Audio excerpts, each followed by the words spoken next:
पिछले कुछ महीनों से हमारे देश में महिलाओं के लिए कानून को लेकर बहुत सी बातें हो रही हैं। पिछले कुछ महीनों में कुछ केसेस ऐसे हुए हैं, जैसे कुछ पतियों ने अपनी पत्नियों के झूठे मुकदमे से परेशान होकर आत्महत्या कर ली, लेकिन उसके बाद भी उनकी कही हुई बात को ठीक से सुना नहीं गया। तो कुछ पत्नियों ने ही अपने पतियों की हत्या कर दी है, सोचकर कि कानून के जरिए बच जाएंगे। तो तब से बात ज्यादा हो रही है कि इस देश में सिर्फ महिलाओं के लिए कानून है, पुरुषों के लिए कोई कानून नहीं है। औरत अगर झूठी भी हो तो उसकी बात को ध्यान से सुना जाता है, लेकिन पुरुषों की बात कोई नहीं सुनता। पुरुषों को कहीं इंसाफ नहीं मिलता।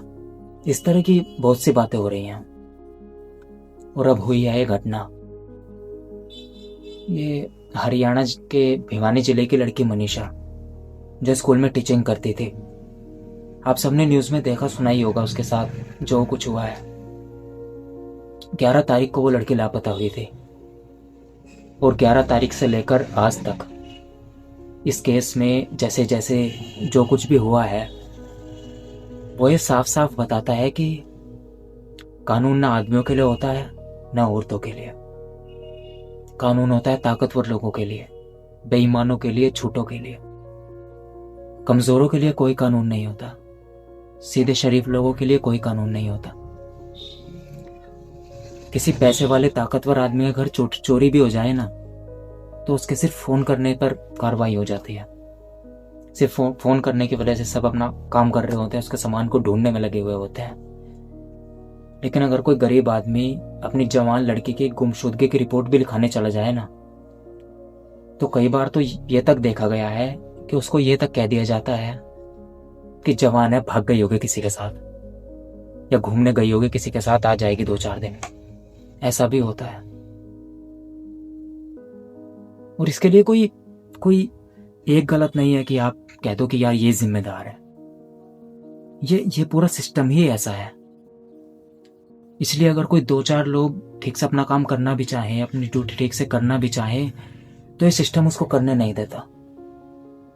कितने ही केस ऐसे हैं जहां लड़की के साथ गलत हुआ है और पता है कि अपराधी कौन है, उसने क्या किया है, कैसे किया है, लेकिन फिर भी उस अपराधी को सजा दिलाने के लिए जनता को सड़कों पर उतरना पड़ा है, प्रदर्शन करना पड़ा है, लाठियां खानी पड़ी है।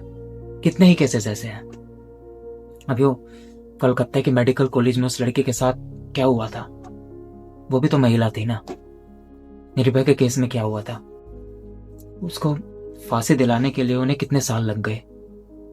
अभी न्यूज में आ रहा था, शायद 15-20 दिन पहले की बात है, कोई लड़का जमानत पे बाहर आया, उसने कुछ लड़कियों के साथ कुछ गलत किया होगा। तो जमानत पर आने के बाद वो अपने पूरे यार दोस्तों के साथ टोली बना के उस लड़की के घर के बाहर गया, वहां पटाखे फोड़े, खूब जश्न मनाया। हालांकि उस पर FIR हो गई, लेकिन फिर वही होगा। तो कानून में ना आदमी औरत नहीं है। यहां ताकत है, पैसा है, बेईमानी है, झूठ है। आदमी औरत नहीं है। सिर्फ इक्के दुक्के केस में ही इंसाफ मिलता है। अभी ये मनीषा के केस में भी कहते हुए तो दुख तो हो रहा है, लेकिन लगता नहीं है कि कुछ होगा। इंसाफ मिलने की उम्मीद बहुत कम है। बेशक CBI को जांच सौंप दी हो, लेकिन CBI भी तो सिस्टम का ही हिस्सा है ना, वो कोई सिस्टम से अलग नहीं है। अब तो बस भगवान से प्रार्थना है कि कानून के जरिए ना सही तो किसी और जरिए सही, यहां नहीं तो कहीं और सही, उस लड़की को भगवान न्याय दिलाए। उसके घर वालों की, उसके परिवार की, उसके चाहने वालों की भगवान प्रार्थना सुने, और उसके साथ जो कुछ भी गलत हुआ, उसके जो जिम्मेदार है, जिन्होंने भी ये किया है, उसे भगवान किसी न किसी रूप में दंड जरूर दे।